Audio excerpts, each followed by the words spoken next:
எம்மா அந்த 10 அடி புத்துக்குள்ளே நாகத்தா எத்தனை நாள் இருப்பேன் 10 அடி புத்துக்குள்ளே நாகத்தா எத்தனை நாள் இருப்பேன்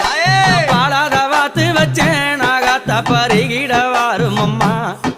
நான் பாலாத வாத்து வச்சேன் நாகத்தா பருகிட வாரும் அம்மா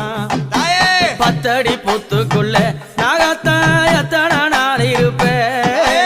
10 அடி புத்துக்குள்ளே நாகத்தா எத்தனை